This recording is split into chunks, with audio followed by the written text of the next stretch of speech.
Hello and welcome back to our sustainable journey. I am Steve. Let's take a look at what we've gotten done this week.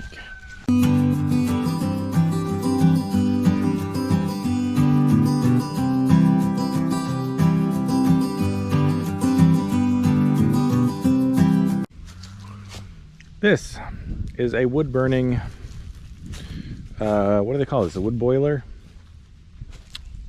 So here's how it works. So there's a tank in here around this central doodad. There's a tank of water, holds 200 or 300 gallons of water. I don't remember the total. Doesn't really matter for our purposes. But what it does is there's a pump on the side, right there, that circulates the water. So the water goes up and around and then down, and then from there, so up, around the tank, out there, and then back way over to the corner of the house, down into the furnace. There's a heat exchanger, and so there it basically runs through these pipes, and then the fan in the furnace blows air up across that, and that heats the house, right? So the previous owners did not maintain this very well. I won't say they didn't maintain it, they didn't use it, and so it kind of fell into disrepair. So you fill it. Takes a little bash right now, but you can see right there, I don't know if you can see that, it says 170. The water is currently 170 degrees, so it's fine. Okay, so this is where the wood gets added and burned. And then you can see all around it is the tank. And you can't really see it, but all around it is the tank. Here's the door. So behind this, there's a plate that lets air in or extinguishes it, depending on what the temperature is inside the vault, essentially.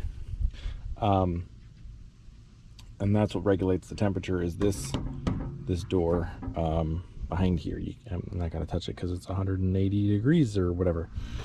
So every year there's an insulation, it's like a rope that goes around the door and keeps it insulated.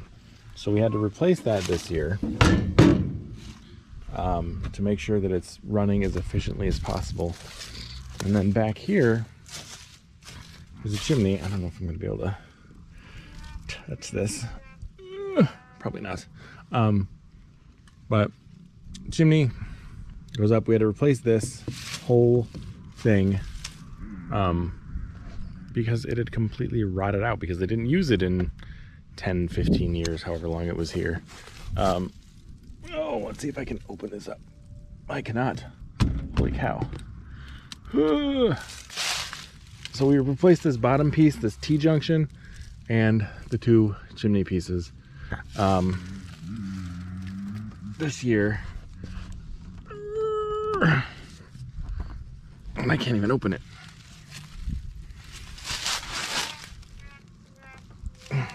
Okay, so I won't show you inside, but basically that is the chimney. So the smoke, there's a little, it's kind of like a V in the middle of this thing, and so the smoke goes out through the chimney through draft. That pulls a draft, and so that's what pulls the smoke out that way. And that's how this whole contraption works. So we have these totes that we fill with wood. We let them sit, let the wood dry out. So we have, our kindling and our small pieces, giant pieces that have recently fallen that we need to cut down. And then we have a couple of these with some dried wood in them, ready to go in there so that we can heat our house. And then we pull the ashes out, and we add those to some of the compost, some of the garden, sometimes in the driveway, depending on where we need it for like traction. Lots of uses for a 55-gallon drum of ashes around here for sure. So So yeah, so you basically pour the water, and you can either pour the water, we pour the water in through the house. You can also, there's a cap, I don't know if you can see the cap up there, that opens up, and you can just, you know, stick your hose in there and fill it up, and then it'll tell you, you know, you want your water to be up through here when you open this valve. See, it fills up. So that is what we've had to do in order to keep our house heated. We keep the house at like 72 in the winter, somewhere in there, between 65 and 72, I think. I'm not in charge of the thermostat. That's my wife. She does all that stuff, because I would keep the house probably at 69, because that is like a comfortable temperature for me. 68, 69, somewhere in there. So that was the repair that we did this last week that we talked about a couple weeks ago. So that is now done and fixed and ready to keep us warm this winter. The other project we got done this week is we added a automatic door. So what we did was we just took a 4x8 sheet of plywood, which fit perfectly in that door. I'm not even sure where I got it, because it was already painted brown, which matched the whole darn thing. Cut a hole for that automatic door opener, so then it opens every morning at 7 and it closes every night at 5 when it gets dark. All the chickens go inside, so we don't really need to worry about them. But we did have the whole door open, but that's not very efficient, because now we have the heater in there for when it gets cold.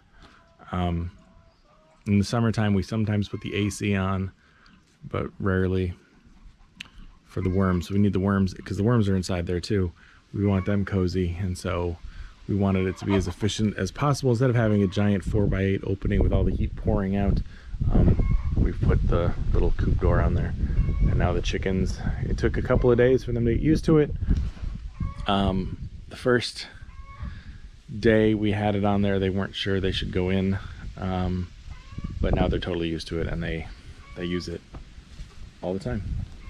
And these chickens in the special needs coop, they're probably all inside. I don't see any out, but theirs wasn't working right. It was opening at 5:30 in the morning, and then we'd come out here to make sure everybody got inside, and they were all locked outside the coop, and we couldn't figure out what was going on. And it turns out that it's set by timers, and I didn't remember daylight savings time, and so I had to adjust the time in order to get that fixed. But you can see all of them over there, and you see the baby. She's imprinted on one of those two mamas. The one on the right is the mama, the one on the left is the daddy. Not her mom or dad, but he has attached themselves to them, which is kind of awesome. So there you go. I could watch them all day.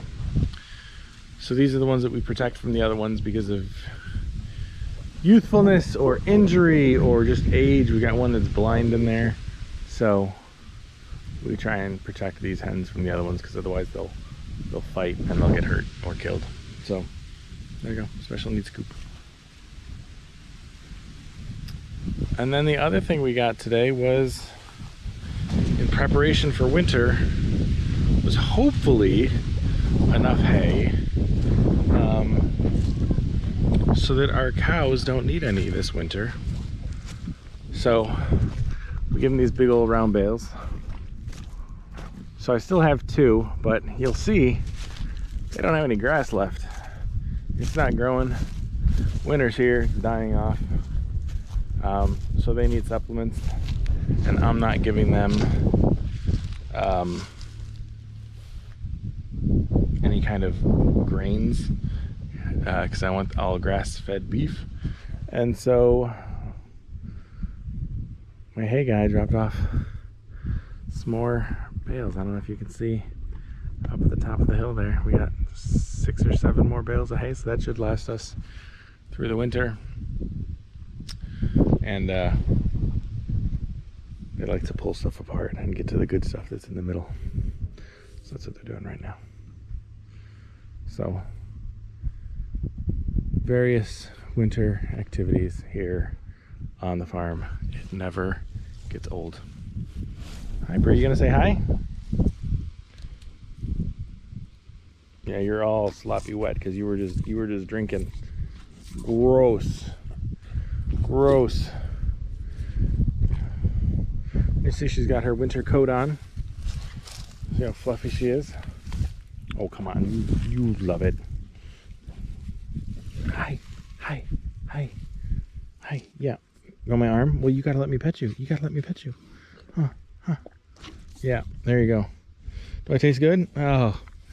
Nom, nom, nom. Yeah. Is that delicious? Ugh. Ugh. Hi. Hi. Yeah. So, good times. All right. We will see you all later.